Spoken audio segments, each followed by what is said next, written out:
Let's share screen.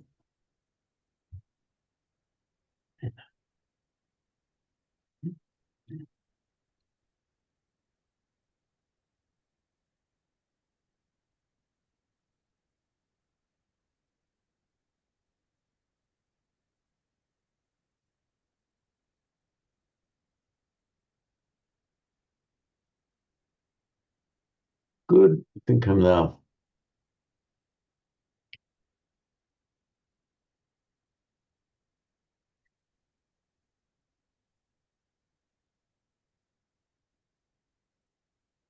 So last time we completed the Bhagavad Gita, chapter 2, verse 7, which brings us back to the Bodhicharya Avatara.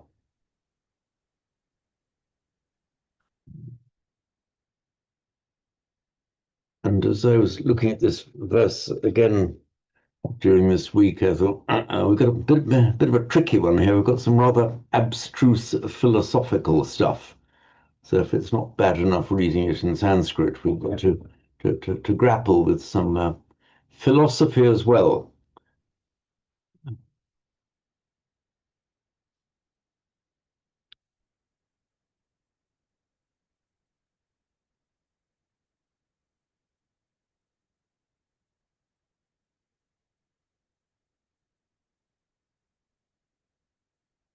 So do you all see the shared screen with the... Okay, thank you. Yes. Good.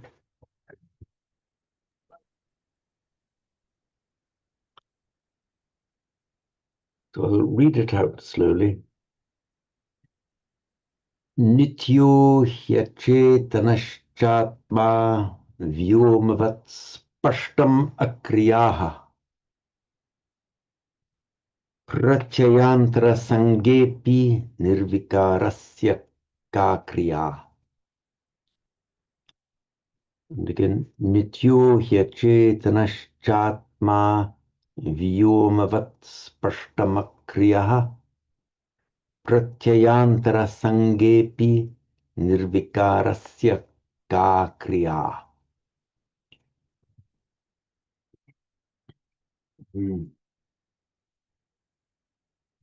So basically, this is Shantideva refuting the idea of the true self being this Hindu idea of the Atman, and how inconsistent claims are made by Hindu philosophers about it. So Nitya means permanent or eternal. And I'll explain that word further in a moment because it's very relevant to our Buddhist studies.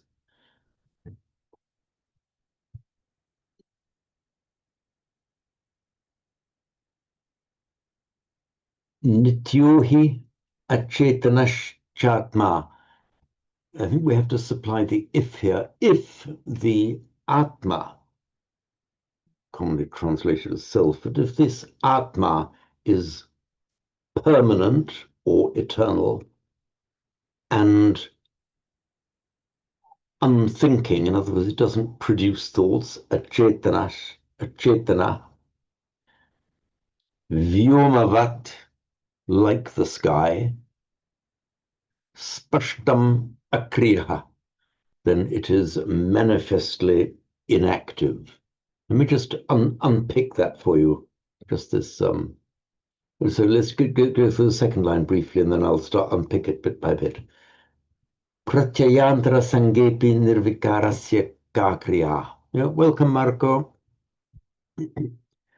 So antara is a word with several meanings. As the second member of a compound, just ignore the sangha here for a moment. Pratyaya antara. Antara often means other when it's the second member of a compound. So pratyayantara means another conditioning factor or another conditioning cause. Sangha, not to be confused with Sangha, which means a community. This is Sangha, just means going with or coming into contact with. So even in contact with other conditioning factors, nirvikarasya kakriya. So kakriya, what action is there of something that is nirvikara, that is, cannot change its form.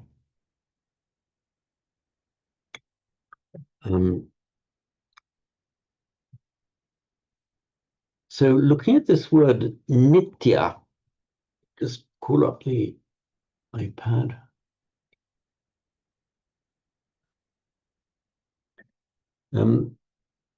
Many of you will be familiar with the Pali anicca, the signs of being.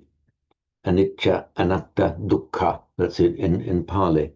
So anicca is in Sanskrit anitya.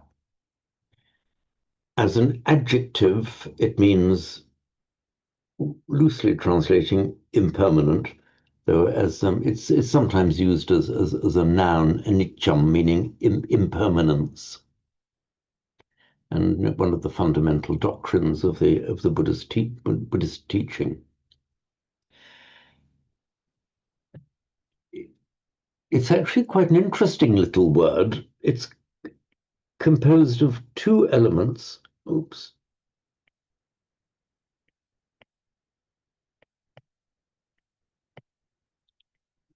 My my electronic pen is playing up a little bit. Hopefully I won't have too much trouble with it. I have incidentally, because my pen has started to play up, I've just ordered as a backup one of these little whiteboards that I can put on an easel right behind me, like in the old videos that I did 4 or 5 years ago. So if my iPen breaks down, I'll fall back on the old-fashioned whiteboard with pens. So if we have a problem this time round, this should be the last time that we suffer from it. Anyway, nitya. The word ni is exactly, just with reversed sounds, the same as the Latin in and Italian in and the English in. It is that same word. It means in. And tya as a suffix, not very common, but you find in some words meaning belonging there. For example, ama means, with somebody, at the home of somebody, and the amatya is, one of your inner circle, somebody who belongs with your inner circle, and it's sometimes used to mean a minister, as in the sense of the inner circle of the ruler, and that's the one that in Pali. Sorry.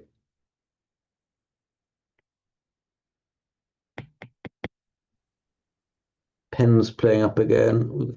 It behaved perfectly during the Pali class a while ago. Maybe the system's overheating.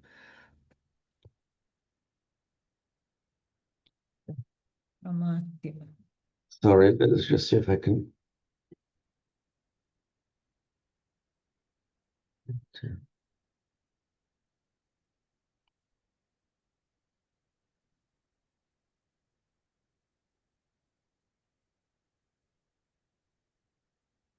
Responding. Sorry, not responding. What I'm going to have to do then is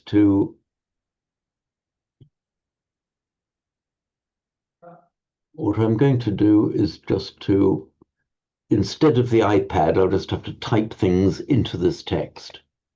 And we'll see if it comes back to life later. So there we are. So I'll have to type it. Sorry about that. So we have this, as I said, the word ni plus tya. And we have this ama, a bit like the Yeah. French chez, chez nous, ama. And the ama plus tia means somebody who belongs within, somebody who belongs within the inner circle. And so we get this word amatya, which in Pali is amacha, which commonly translates as a minister. So this nitya, which in Pali becomes nitya, nitya is originally that which belongs within. So if something is described, in English we translate this anitya as impermanent, which, okay, it does kind of mean that. But what it means is that there's nothing that is inherently its own self within it. So there's nothing that contains within it the seeds of its own continuing existence. There's nothing really at the center of it that can be called itself or its soul. So that's what lies behind this word anicca. So nitya, nityuhi, so nitya here it's used as an adjective. So it means if the soul, if the atma is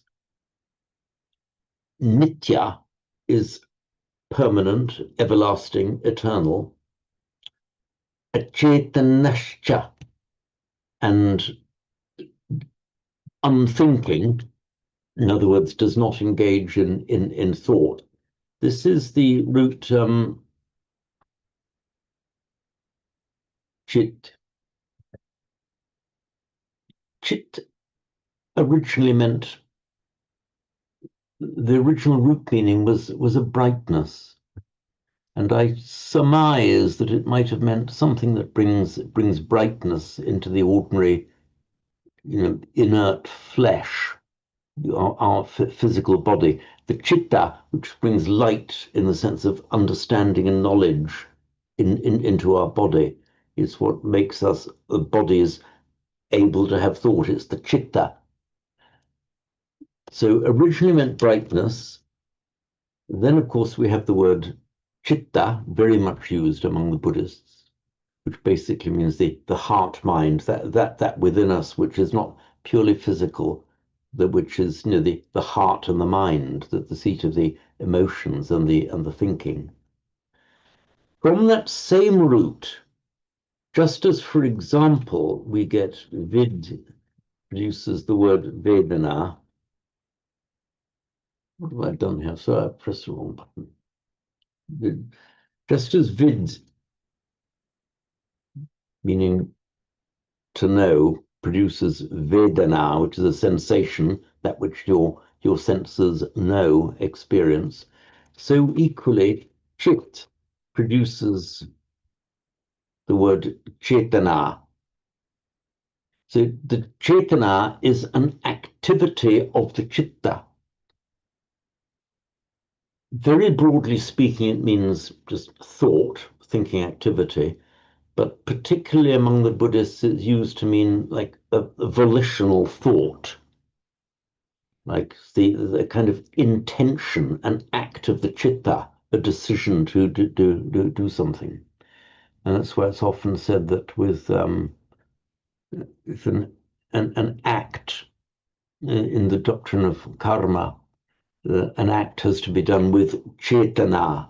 There's got to be some intention before it's a karmic act. So a purely accidental thing will not produce karma. But if there's the intention behind it, the chetana, then that will be, it's that produces karma. Now, this chetana is a feminine noun ending in an a. You can, when you make an adjective of a noun that ends in a long a, what happens is, let's make an adjective of it by saying achetana, meaning without chetana.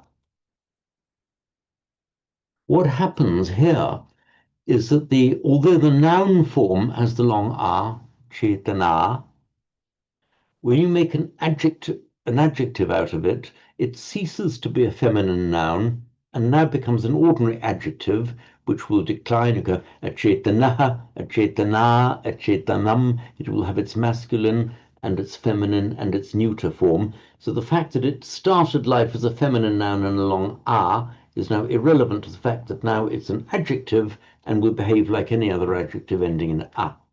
That is why you get the noun chetana, but the atma is achetana. So achetanash by Sandhi, it's the achetana. So in other words, if it be the case that the atma is nitya, eternal, permanent, and achetana doesn't engage itself in thinking, then, if I put it here, Vyoma means the sky, meaning like the empty space of the sky. So Vyomavat, vat as a suffix here means like. So Vyomavat, like the sky, spashtam akriyaha. Evidently, the idea is self-evidently, it is actionless. It does not produce an action. It does not act. This akriya here, and it's the same applies as in chetana, achetana. We have the noun kriya means an action, and then the adjective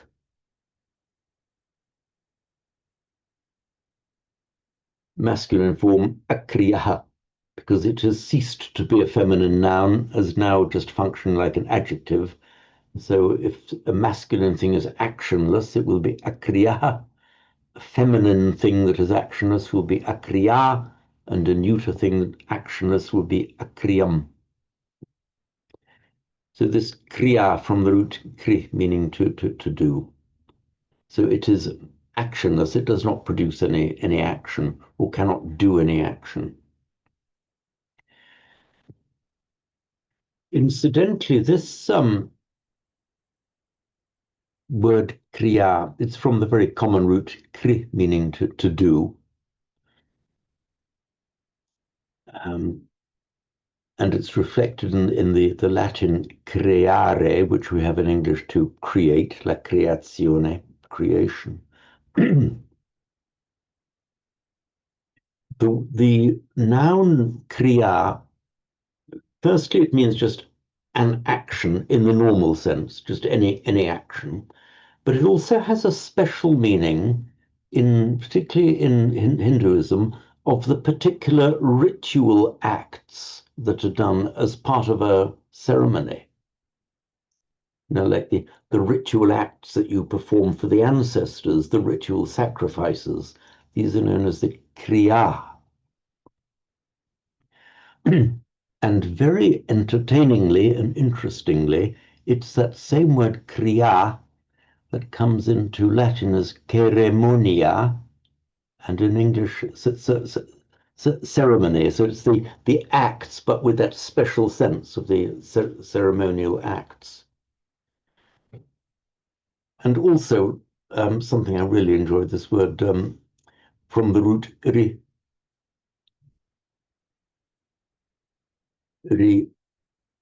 so that is so from the root ri, ultimately meaning to go, basically.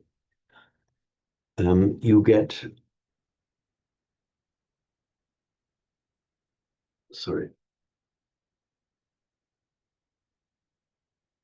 ritu, literally meaning a going, but then its specialized meaning is those kriya, those special acts that you do to mark passages of things, ceremonial passages, the passage, the agricultural year, the birth of animals, anything that marks a passage, births, marriages, deaths, all this ritu, marking the going, marking the movement. And it turns up in Latin and in Italian, irriti and rituale. and in English rituals. It's from that same root. So just remember, it's really a bit of fun etymology here. And ceremony, English ceremony, we have it reflected from the Sanskrit kriya, and English rituals, Italian rituali, from the Sanskrit ritu, ultimately mean going, just acting and going, the acts you perform to mark the goings of life. So Vyomavad spashtam akriya. So if this Atma is eternal and unthinking, then Vyomavat, like the sky, it is spashtam akriya. It is manifestly actionless. This word spashtam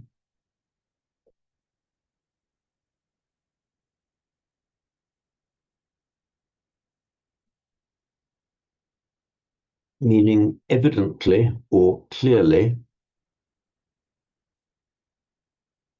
that root came into Latin as spec, as in spectacles, to inspect, respect. It's that same spect root, meaning to see. To look around you, si monumentum requiris circum spice.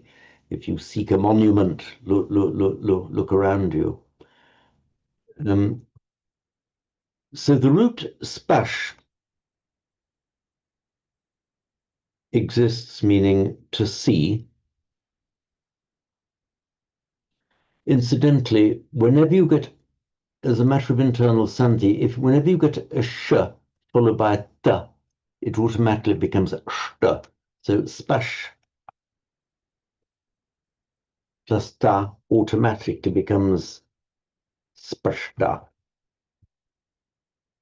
What then happened with this root spash? The S dropped off. So although the root spash exists in Sanskrit and Vedic, we far more commonly see the root pash, as in pashyati, he sees.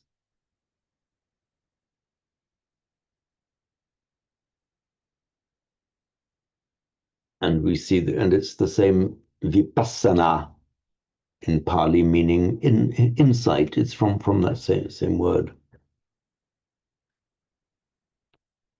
On this question, I think. Sorry, James, just a question. Isn't Vipassana also in Hindu a word, as in insight?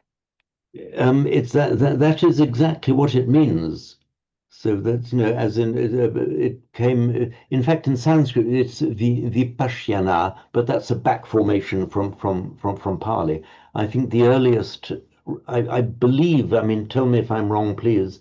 I believe that the earliest occurrence of this vipassana occurs in Pali, with the meaning of insight, and then borrowed back um, into Buddhist hybrid Sanskrit, borrowed back from Pali as in the form vipashyana.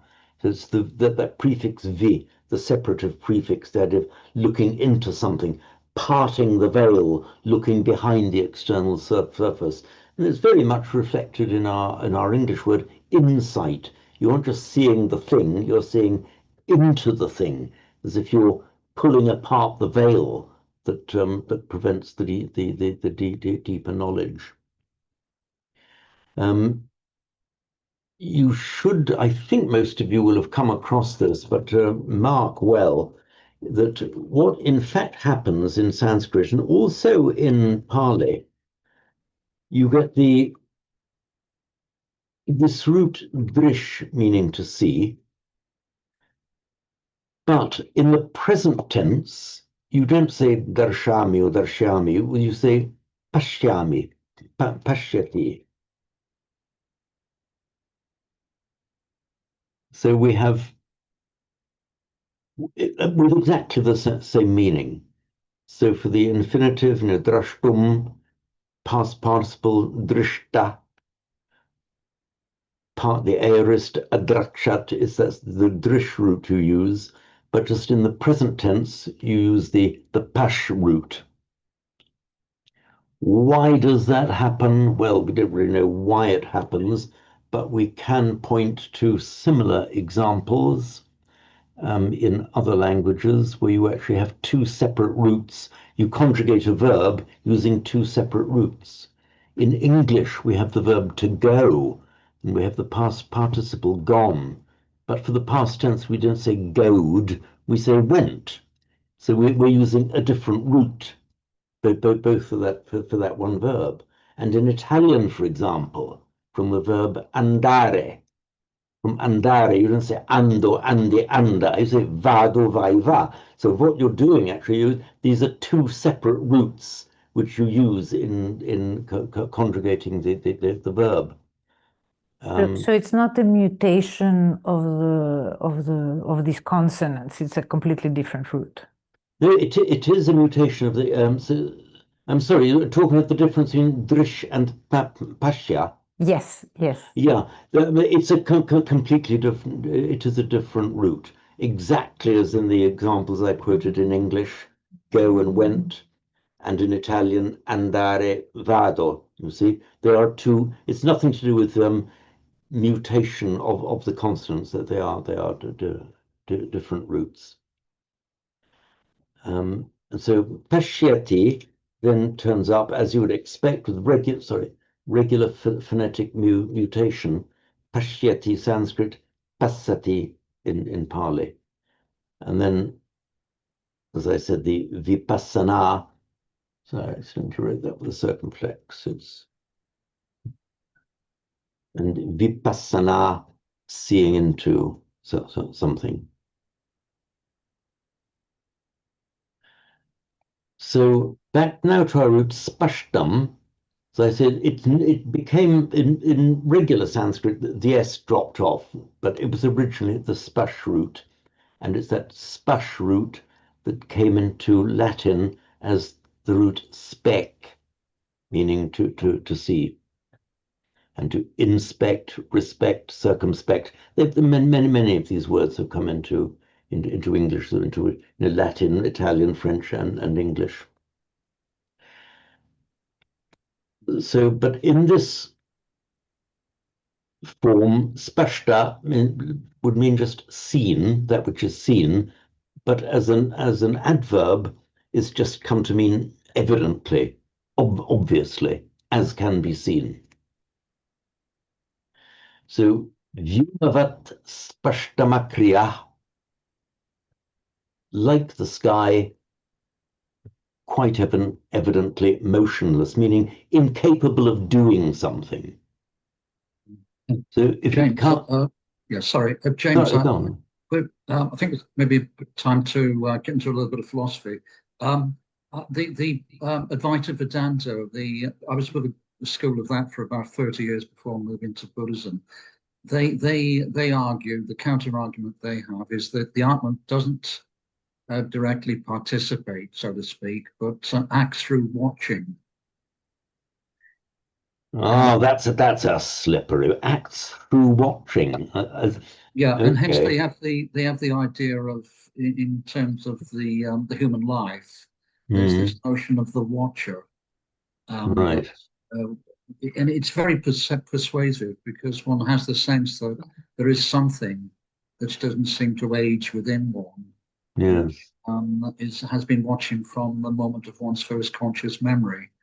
And I brought this all up with Roy Sutherwood in our Tibetan group Yeah. weeks ago, and and there's a Buddhist counter argument to the watcher. It's thought to be the most subtlest form of the experiential or egotistical self, which the mind creates. The whole thing gets. I'm still trying to get to the bottom of all this, but it is fascinating. But there are different. This has been a raging argument for centuries. It has indeed. Do you think you have got to the bottom of it by next week then, Chris? And then you perhaps And then you can there's some absolutely fascinating stuff on it YouTube. is. I don't know what I'm just trying to keep an open mind about the whole thing. Yeah. It is a fascinating argument.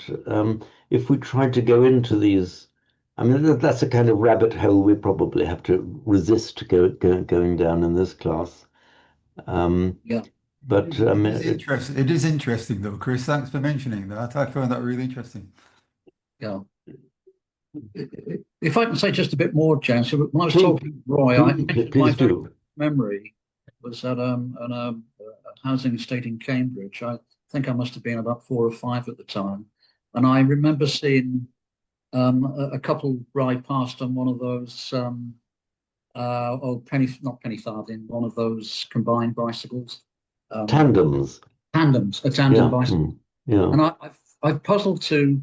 I brought this up with Roy. I couldn't figure out how I seem to know or recognize it as such, even though it was my first conscious memory. This couple coming by, sweeping past me. I was standing on the pavement, and this couple. What was it that you recognized? I knew it was a tandem. I knew they were on a tandem cycle. All I can say is that was the very first memory. When my world exploded into existence, if you will. I recognized it as a tandem, and I've often puzzled how it could be that I would possibly know it as such if it lived my very first conscious memories, if you Goodness me. And did your memory or did your mind produce the word tandem as well? No, I don't think so. But Roy said he thought that that's all very interesting, but he countered by saying it's probably a case of retro labeling, on reflecting. Right, Subsequently, I learned that it was indeed a tandem cycle, and then popped that label on that very first memory, if you will. So was that the Atma being hang on, your Atma was producing a little bit of Chetana then, was it? Your Atma was actually, or whatever was going on there, was producing a little bit of mentation there. Yeah. Well, we're getting into really deep water here because there just seems to be a variety of different models regarding human cognition, recognition, and so forth. But the Hindus do have a pretty solid case. But the Buddhist arguments are equally persuasive. I'm just find it very fascinating and interesting, and I'm just trying to follow it through and keep an open mind. Yeah, I mean, sometimes I feel when I see these arguments going on, I too have tried to follow. I sometimes feel like, a little schoolboy, listening to 2 learned professors arguing. Fascinating argument, but I'm afraid I'm not quite up there to be able to hold the balance between you.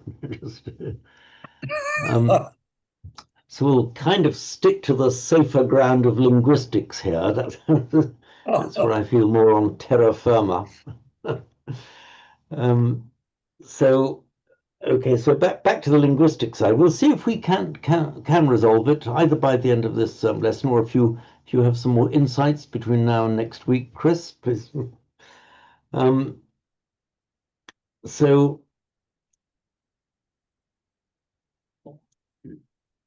he's talking basically about the doctrine of the Atma, saying, okay, if this Atma is nitya, is permanent, eternal, and achetana, it doesn't produce any action of the mind, then spashtam, quite manifestly, evidently, it is akriyaha, it is non-acting or incapable of action, vyomavad, just like the sky. The sky is there big and empty, it's space, it cannot act. Things can happen in it, but it cannot act.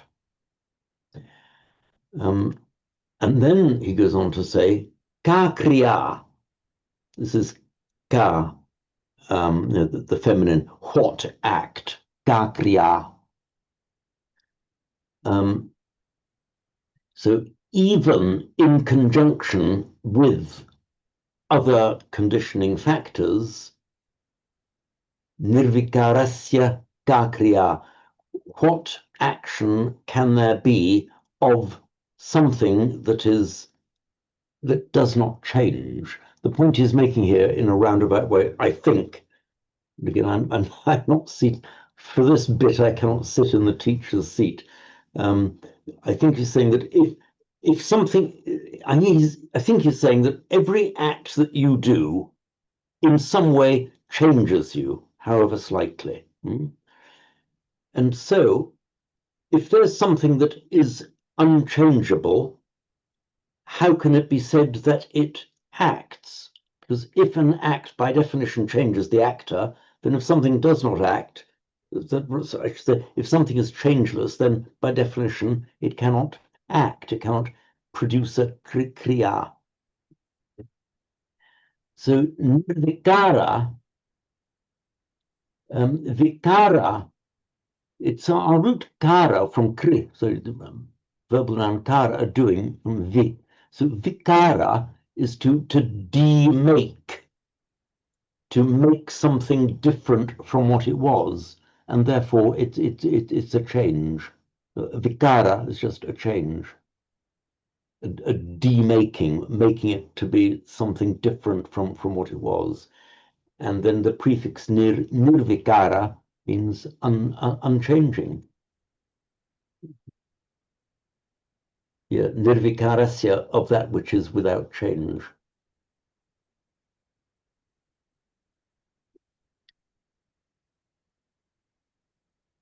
So the sangha,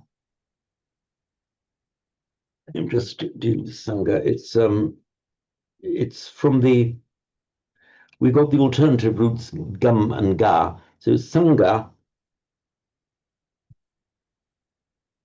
sorry, oops, put in the H. Sangha just means literally going together, and therefore conjunction with something, coming into contact with something. Incidentally, our other word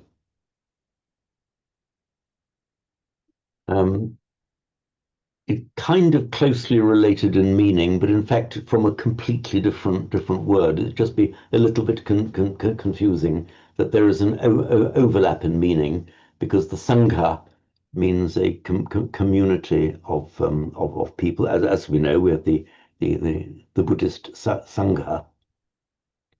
Incidentally, this it's from the root han, which often will mutate itself into a ga, sangha, because originally that root actually was ghan, not han.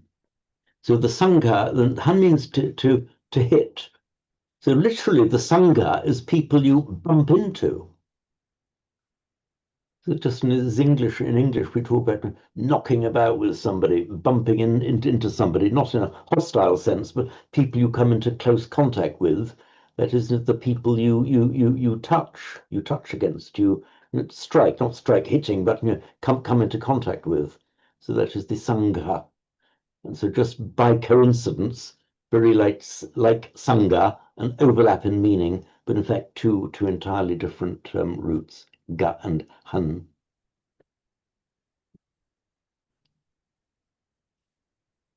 Pratyaya,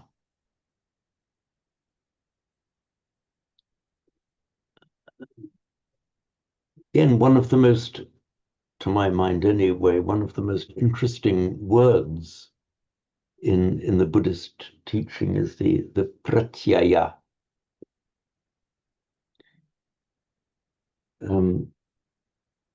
I'll explain it again. It's such a fundamental concept. We have the root I, meaning to go. Exactly the same root in Latin, ire, to go. It survives in English, not in that form, but for example, from ire, it in Latin, it means he, she, or it goes, and therefore the word exit, out goes, meaning goes out. So that's the it, meaning goes out. I don't know why the Italians changed it so much. Became uscire in Italian, but there it is. It went through quite a mutation in Italian from exire to uscire. Anyway, there we are. Even in English, usher, uscere. Oh, our English word usher, is that from the same root? I suppose. Oh, it's an interesting one. Let me check. That's an interesting point, Marco. Let me just see. Yes. Let me check that. I'll see if I can come back with something next time. As you usher people, you show them the door, either in or out, don't you? Le huissier, I think in French, you call it. So anyway, with this, the root I, it makes a verbal noun, aya. Now that meaning a going. Now this aya, I think it's not. I don't think it's used on its own. It's used with a prefix, pratyaya, udaya, niraya. There are lots of words that have this aya, meaning a going, and that on its own you have ayana. But anyway, we're looking now at this verbal noun aya. So it's the prati plus aya by sandhi comes pratyaya, and that's the one that in Pali becomes pachaya. So pratyaya, pachaya are etymologically the same word. Now this prefix prati is one of the most subtle and interesting prefixes to my mind in Pali. The original meaning is like back or against, contra, counter. For example, just if you can go back somewhere, you use that term prati. Also means counterbalancing. For example, bala means strength. If you are capable of the task, we can also say equal to the task, is the phrase we use in English, then you are pratibala to that work. You have the counter force. So that work, the thing to do, will require a certain strength to do it. And you have that counter strength. You're able to do it. It gets even more subtle. For example, in I don't know if I'm getting too subtle here, but we have the root srij. It's meaning to release, to let go. And this makes up, for example, in Hinduism, the srishti originally means a letting go, a release. But it also means the creation, in the sense that from Brahma releases something out of himself or itself to create the universe. So that's the srishti. And it also makes the verbal noun sarga. Now, sarga, let's say you are releasing something, you are abandoning something, releasing it. Then you have the nisarga, nih meaning out here. Nisarga, you release something, you let it go. In Pali it comes nisarga. As when you are getting rid of some vice, some undesirable quality. The original physical meaning is releasing something, letting it go. Now, Why do you need the prefix ni if sarga itself is a verbal noun for releasing? I think it's more of an emphatic prefix here. In fact, it's the nish, meaning not ni, but ni, meaning kind of out, away.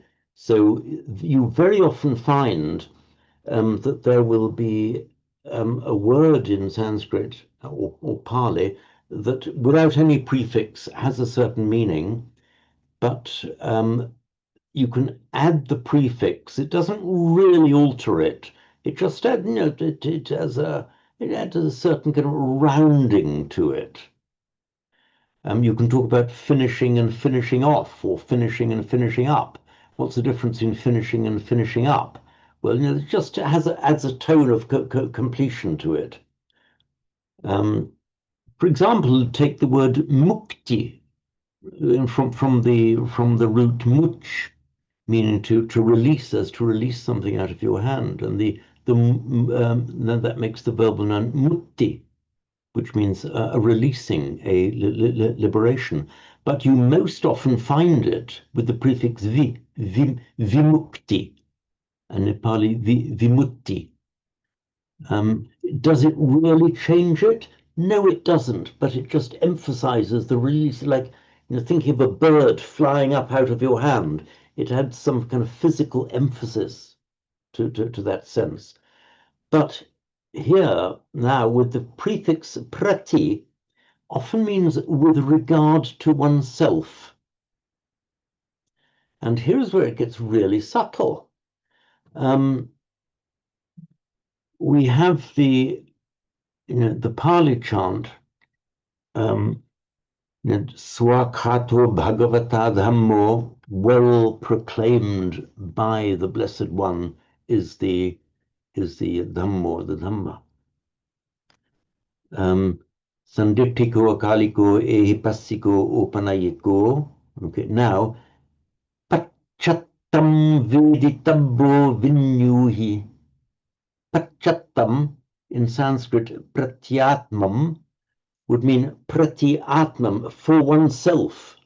So this is saying that this Dhamma, the Pali now, the Dhamma, is Veditabba, to be known, Pachattam, Sanskrit Pratyatmam, with regard to oneself, for yourself, not what somebody else tells you about it. It's something you've got to realize it, Veditabbo, for yourself.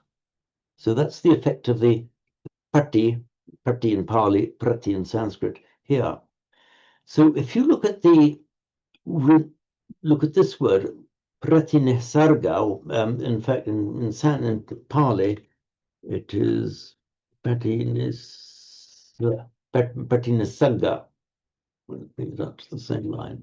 Patinisagga. So the nisagga, letting go, but the patinisagga is almost like a mutual letting go. Let us say that you have a certain undesirable vice. It's not as if you just let it go, as if it is letting you go as well. You're saying goodbye. Say you have the vice of anger or ill will. It's not just you are letting it go, it is letting you go. Now, I appreciate that that is an over-translation if you're looking at a pure translation of the word, but I'm fairly convinced that that is the underlying idea. It's kind of mutual letting go. Another one where we have pati is it's written Sanskrit first. We have the pratipada, which in Pali is the pratipada, and that is the word commonly used for the path of practice. I mean, the monk will follow the pratipada, often translated just as the path, but the pada on its own would be path. But this is the pratipada, and it kind of has the meaning that the monk or any practitioner becomes so engaged with the path. It's not just he or she is walking the path, but the path is walking him. There's a mutuality between your acts and the path you are following. It's just me doing something, but that something is doing you as well. It's bound up with your life. So these subtle meanings are found in this prefix prati or pati. I don't think it has a counterpart in either in Latin or in the Germanic languages. It does in modern Russian. For example, the word protiv means against. So prati, protiv. So protiv means against, but also counter, as in counterbalancing. James, may it be like centripetal in English, like centripeto in Italian, something going not outside, but towards the center. When you use prati in Sanskrit, for instance, pratyahara, hara is to bring It's to bring something. in. But when pratyahara is going inside, even in meditation, even Ah, in yes, Buddhist it's meditation. the pratyahara, drawing everything in, isn't it? Like centripetal in English, maybe. Yeah, we say centripetal. What do we say? Centripetal. Hang on, do we say centripetal or centripetal? Come on, I think we say centripetal. Centripetal. Centripetal, would you say, Barry? Yes, I think that's the way. Okay, centripetal. Okay, you're right, Marco. Thank you for correcting my English. Centripetal, then centripetal. That means they're moving towards the center, as opposed to centrifuge, which is fleeing away, being cast away from the center. Yeah, that's a really interesting point you've raised there, Marco, because the pratyahara is the kind of withdrawing of all of the senses inside into a central point. Exactly that centripetal sense that you gave. It's a very, very subtle one. I'm gathering together, I think it runs to several sheets at the moment, all these examples of the various subtle meanings of prati / prati in Pali, which I hope within the course of the next few weeks to make available to you all. James, But now, I'm just wondering, the English, I mean, I might be way off mark here, but what comes into English as be, like beholden, befallen, bedazzled, as has a slight hint of that mutuality there, doesn't it? that's right, yes. There's the befriending somebody. There's the kind of the establishment of a mutual friendship. Bedeviled, you've taken the devils into you. Something befalls you. Goodness me, there's more and more is emerging from this. I've got some more research to do as well.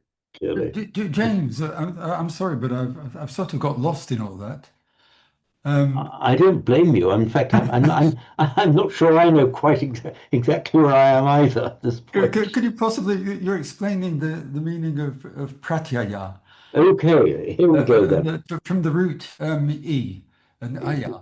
Right. Can you just sort of say something simple about that that sort of summarizes all of that interesting? Maybe you're being over flattering, Barry, and suggesting that I can say it simply. But I will do my best. Here we have this prefix prati with this word aya, the verbal noun from I, to go. So pratieti, Pali paceti, means literally, in its simplest form, to go back. Pratieti, to go back. Yeah. It also then has an extended meaning of to lean on, fall back on, to rely on. So physical meaning, to go back, metaphorical meaning, or indeed a physical meaning, you can pratyaya a wall. If I'm leaning on a wall, I'm leaning prati, I'm going prati the wall. So pratyaya, so leaning on, relying on. falling back on, using it as a support. Now, in Buddhist philosophy, and anyone shoot me down or add to what I'm saying, please. The pratyaya, it's often translated as a condition. Pratitya samutpada, conditioned co-arising, which is pratitya samutpada in Sanskrit, pratitya samutpada in Pali. But this pratyaya is in fact a support, something without which something else cannot exist. It's a necessary precondition of its existence. It's a conditio sine qua non, a condition without which something else cannot exist. So when we have our, the chain, our standard chain of, the 12 nidanas, it's not so much that one thing causes the next, but rather that one thing is a necessary condition without which the next cannot exist. So if you cut away one of the necessary conditions, then it can't exist. So for the growing of, say, the growing of a plant from seed, you need the soil, you need the moisture, you need the warmth, for example. So you can't say that any one of these things on its own causes the growth, but they are all necessary conditions. Necessary condition in the sense that if one of them is absent, then the process cannot take place. And that's my understanding of the pratitya samutpada. So thank you, James. That's I've got that. Thank you. I'm so pleased. I didn't know whether I would hit the mark there. So let me just explain why this. No, we're on it. I'll see if I can do it.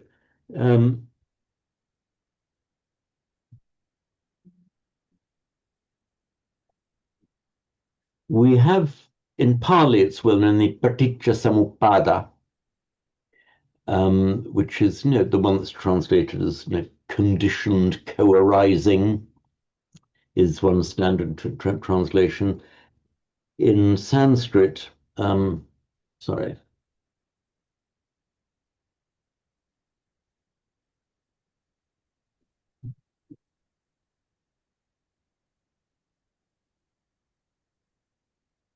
Is pratitya samutpada.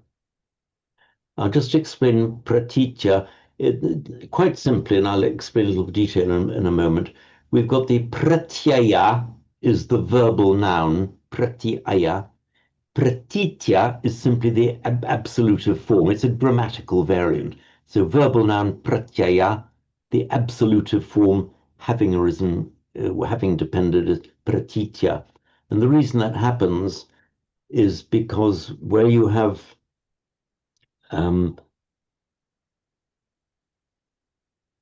okay, you may know the rule. The absolutive form is typically twa, having done, kritva, drishtva, gantva, having gone.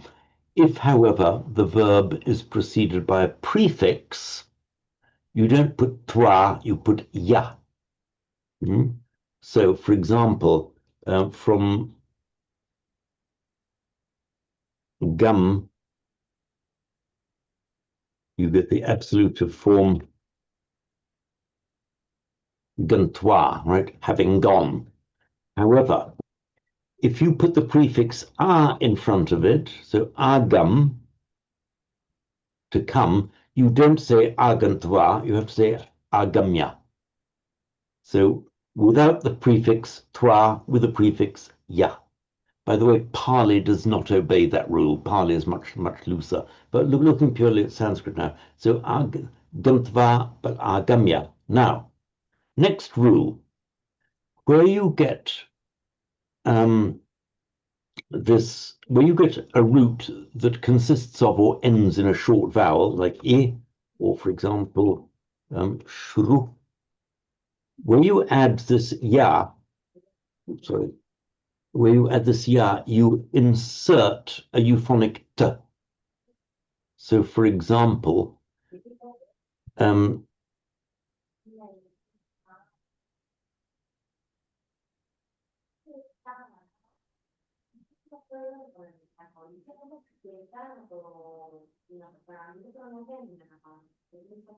Getting mixed up here.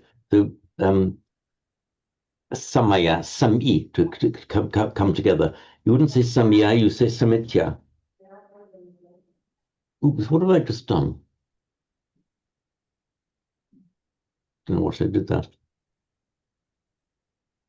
This T inserts itself there. Samitya is just a phonetic feature, the insertion of that t before the y. And that accounts for this prati plus I plus ya, which inserts t, so that makes pratitya. So prati-itya, pratitya in Sanskrit, praticca in Pali. I know this all sounds terribly long and complex and boring, but praticca and praticca is one of the most fundamental words in the teaching of Buddhism. So it's worth just getting your head around exactly why it is what it is. Basic meaning, going against. Now this elutive form commonly translated as having done something, like a sequence of events, as in a temporal sequence, having got home, having turned on the light, having had your supper, having gone to bed, you go to sleep. You do one, then the other, then the other.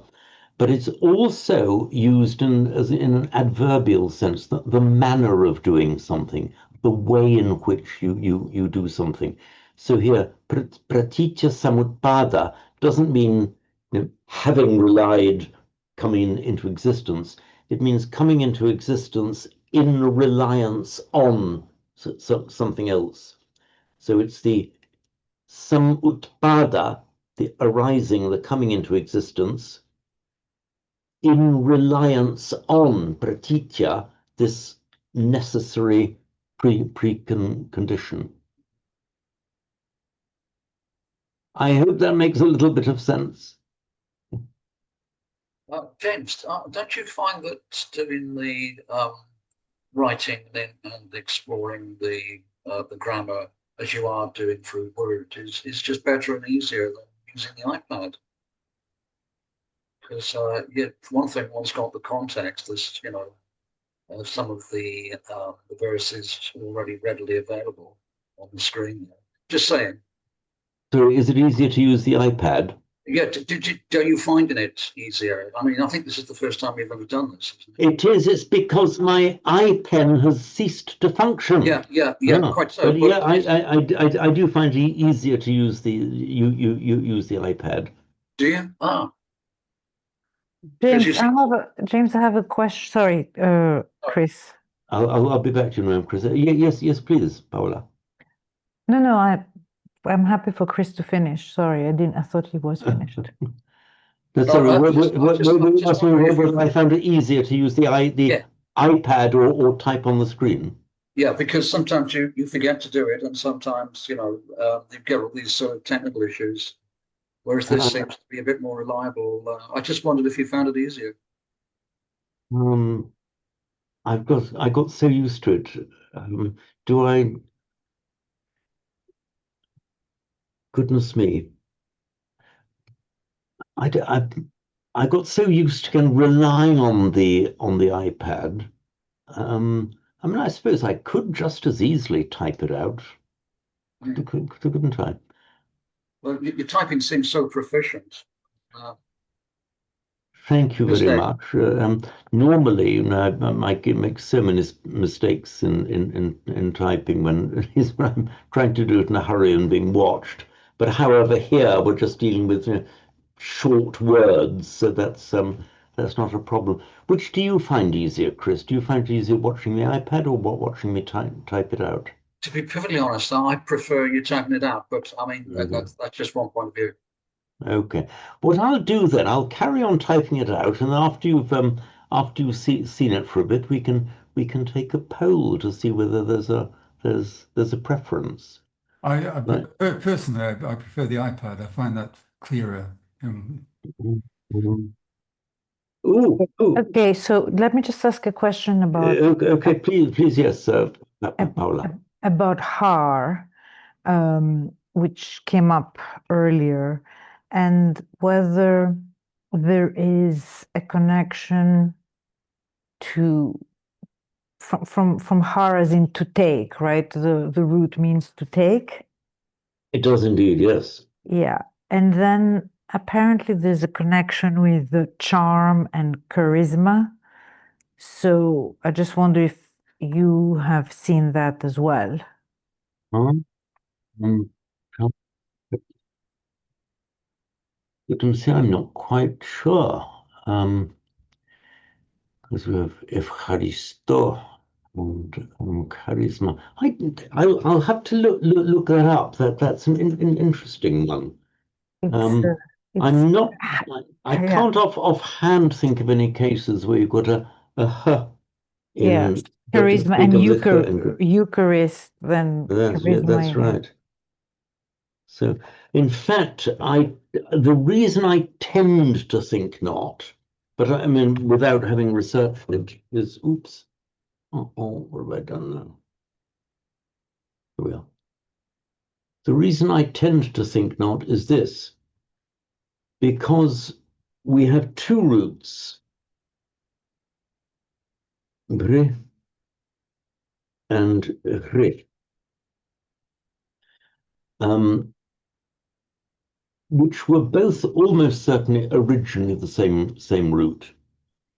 And the bre, meaning to carry, was just softened into a ri, to carry or to take. So the Sanskrit grammarians treat bre and hri as two separate, distinct roots. However, it is likely that they were the same root at an earlier stage, and that the hri was just a softened form of bre. Now, it's the bre root that came into Latin as ferre, to carry, and also that came into Greek as, well, modern Greek, phero, classical Greek, pero, also meaning to carry. So we have from this bre root, ferre in Latin, and phero, in modern pronunciation, phero in Greek. And since hri is almost certainly from the same origin as bri, then I think it's unlikely that that word would have resulted in a word like charisma. I'd be very surprised if it were so, but I've made a note to check, which I will do between now and the next. Because it comes up so much as in har, hari, hara in Hinduism that I just wondered how if it had mutated.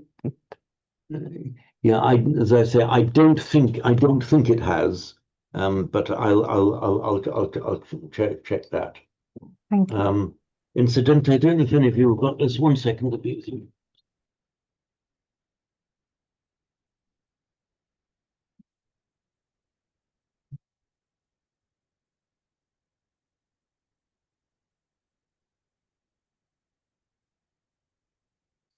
There's this absolutely splendid work by Robert Beeks, the etymological dictionary of Greek. Two big solid volumes. They're my constant companions. These are the ones I go through first. But he, you see, will trace the Greek back right through, right through to Proto-Indo-European and Sanskrit. It's a phenomenal work. I think it ought to be. Is it likely to be connected to character though? And that comes from the word for character. For ploughing, doesn't it? Or I seem to remember you going through it. That's actually an even more fun one. I'm glad you mentioned that. How do you spell the name of the author for the etymological dictionary of Greek? Beeks? It's Beeks. Let me just. Sorry, I'm losing my place.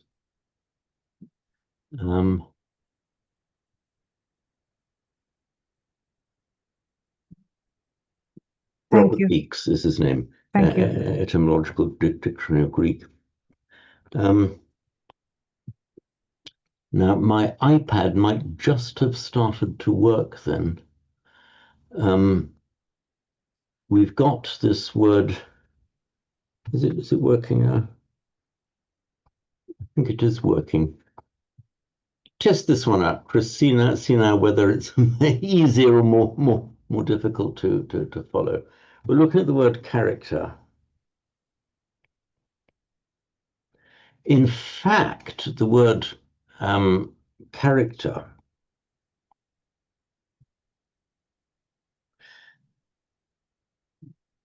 so my Greek handwriting is awful, especially on an iPad. I couldn't have done that so easily if I was typing. Harasso in Greek actually means originally it means to scratch or to etch. So your character is something that is not just a surface coloring, something that is etched into you or scratched deep into you. It's the Sanskrit root is krish, meaning to plow. It originally meant to scratch. So when you're scratching the surface, you are plowing. Those of you who did Lily de Silva with me at an early stage will remember the word kasaka, meaning a farmer. So we have the kasaka. In Sanskrit, it is the karshaka, meaning the scratcher, because in primitive agriculture, you just use the plow to scratch the surface of the ground to plant the seeds. It sometimes happens, we've seen with pash and spash, sometimes a word will pick up an S along the way. So the krish finishes up in English as a scratch. It's the same word. So harasso and scratch. And then via the Germanic root, it came into French and Italian, but it lost the S again. That's why you get gratter in French. Formaggio gratinato is grated cheese. It's all that same word. So character, formaggio gratinato, kasaka, farmer, and scratching are all from this primitive root krish, meaning to scratch. Is the English word harass related to that? So to irritating someone, like scratching them, harass. Harass. I wonder. It's the French arrêt, and then with the intensive assur, arrasser, arrasser. But let me double check that. There's a lot of checking for me to do here. I think arrêt. I think the idea was setting the dogs on somebody. I think in older French, and then with the repetitive or frequentative form with the adding of the s, arrasser. Anyway, that is to be checked.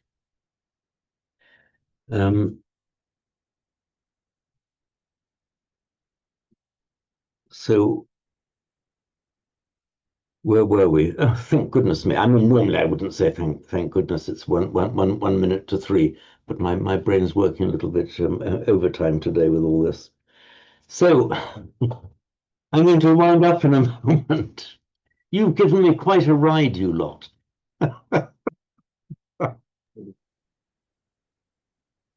I'll look into this whole business further about the Atman. There's also essence and the stream of consciousness, all sorts of other considerations as well. It's an incredibly interesting area to explore. I just don't understand. So are you talking from within the Advaita Vedanta system here? Yeah. Yes. Please do come back with what you have found out in the meantime. Whether it's one step ahead or whether you finally throw open the door to the light, Chris.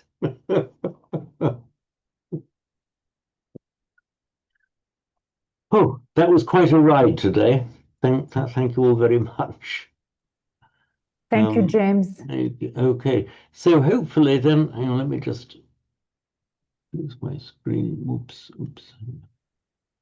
So, thank you. I hope I will see you all next week. Thank you. And thank you, an extremely interesting and at times challenging session. I'll come out of it a better man. Thank you, James. Okay. Thank Thanks you to so all of you. much. Thank you. Thank you. Thanks to all of you. Thank you. Beautiful Bye. class. Bye. Thank you. Thank you, Marco. Bye. Bye. Thank you very much.